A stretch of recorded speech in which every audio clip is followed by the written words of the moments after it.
ನೀಡಬಹುದು ಅಂತ ಹೇಳಿಕೆಯ ಮೇಲೆ ಯಾವುದೇ ಚರ್ಚೆಗೆ ಅವಕಾಶವಿರತಕ್ಕದ್ದಲ್ಲ. ಆದರೆ ರಾಜ್ಯಕ್ಕೆ ಸಂಬಂಧಿಸಿದಂತೆ ಹೆಚ್ಚಿನ ಮಾಹಿತಿ ಪಡೆಯುವ ಉದ್ದೇಶಕ್ಕಾಗಿ ಪ್ರಶ್ನೆಗಳನ್ನು ಕೇಳಲು ಸದಸ್ಯರಿಗೆ ಅನುಮತಿ ನೀಡಬಹುದು ಅಂತ ಇದೆ. ಅನುಮತಿ ಕೊಡಬಹುದು, ಅನುಮತಿಯನ್ನು ತಾವು ಕೊಡಬಹುದು. ಕ್ಲಾರಿಟಿ ಇದೆ ಪುಸ್ತಕದಲ್ಲಿ. ನಿಯಮ ಪ್ರಕಾರ ಮಾಡಕ್ ಬರಲ್ಲ ಸರ್. ಸರ್ಕಾರನೇ ನಾವೇ ಎನ್ಕೌಂಟರ್ ಮಾಡಿದ್ರಿ ಅಂತ ಹೇಳ್ಬಿಡಿ, ಬಿಟ್ಬಿಡಿ. ನನಗೆ ಹೇಳ್ಬಿಡ್ಲಿ, ಸರ್ಕಾರನೇ ನಾವೇ ಹೇಳಿದ್ರಿ ಎನ್ಕೌಂಟರ್ ಮಾಡಕ್ಕೆ ಅಂತ ಹೇಳ್ಬಿಡ್ಲಿ, ಬಿಟ್ಬಿಡ್ಲಿ. ನಾಚಿಕೆ ಆಗಲ್ಲ ಅವ್ರಿಗೆ. ಅಲ್ವಾ ತಮಿಳುನಾಡು ಮುಖ್ಯಮಂತ್ರಿ ಅದಕ್ಕೆ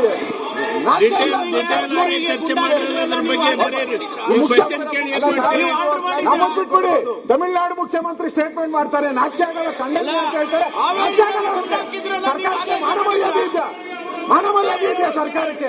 ಸ್ಟೇಟ್ಮೆಂಟ್ ಮಾಡ್ಬೇಕಾಯ್ತು, ಅವರು ಹೇಳ್ಬೇಕಾಯ್ತು. ಪರಿಹಾರ ಏನ್ ಕೊಡ್ತೀರಿ ಅವ್ರಿಗೆ? ನ್ಯಾಯಾಂಗ ತನಿಖೆ ಮಾಡ್ತೀವಿ ಏನು ಅಂತ ಹೇಳ್ಬೇಕಾಯ್ತು. ಓದಿದ್ರು ಬಿಟ್ಟು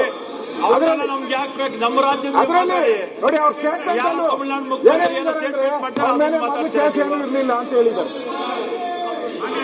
ಸ್ಟೇಟ್ಮೆಂಟ್ ಅಲ್ಲಿ ಅವ್ರ ಮೇಲೆ ಯಾವುದೇ ಹಿಂದೆ ಕೇಸ್ ಇರಲಿಲ್ಲ ಅಂತ ಹೇಳಿದ್ದಾರೆ. ಏಕಾಏಕಿ ಹಂಗೆ ಕಳ್ಳಾಗೋತಾನೆ ಅವನು. ಮಾನ್ಯ ಅಧ್ಯಕ್ಷ, ಸ್ಟೇಟ್ಮೆಂಟ್ ಅಲ್ಲಿ ಮಾನ್ಯ ಅಧ್ಯಕ್ಷ ದಯಮಾಡಿ ಏನೋ ಇಲ್ಲ ಸಚಿವರು ಸ್ಟೇಟ್ಮೆಂಟ್ ಮಾಡಿದ ನಂತರ ಕ್ಲಾರಿಫಿಕೇಶನ್ ಅವಕಾಶ ಕೊಡಬೇಕು. ನಿಮ್ಮ ನಿಯಮದಲ್ಲೇ ಇದೆ, ನಿಮ್ಮ ನಿಯಮದಲ್ಲೇ ಇದೆ, ನಿಮ್ಮ ನಿಯಮದಲ್ಲೇ ಇದೆ. ಕ್ಲಾರಿಫಿಕೇಶನ್ ಅವಕಾಶ ಕೊಡಲಿಲ್ಲ ಸ್ಟೇಟ್ಮೆಂಟ್ ಮಾಡಿದ್ರೆ ಕ್ಲಾರಿಫಿಕೇಶನ್ ಕೊಡಬೇಕು, ನಿಯಮದಲ್ಲೇ ಇದೆ. ನೀವು ಅದಕ್ಕೆ ಅವಕಾಶ ಕೊಡಲ್ಲ. ಅವಧಿಯ ನಂತರ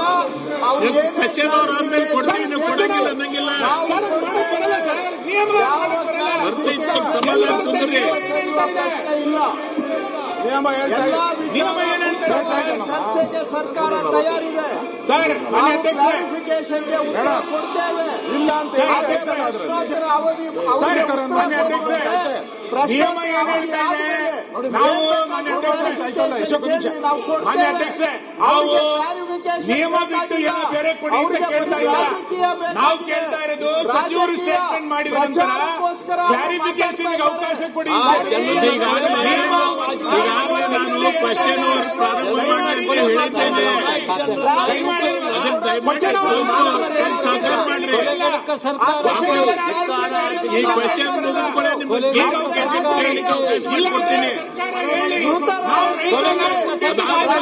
ಈ ಸರ್ಕಾರದ ಆದ್ಯತೆ ರೈತರಿಗೆ ಗುಂಡಿಡೋದೇ ಈ ಸರ್ಕಾರದ ಆದ್ಯತೆ ಅಂತ ಅವ್ರು ಹೇಳಿ.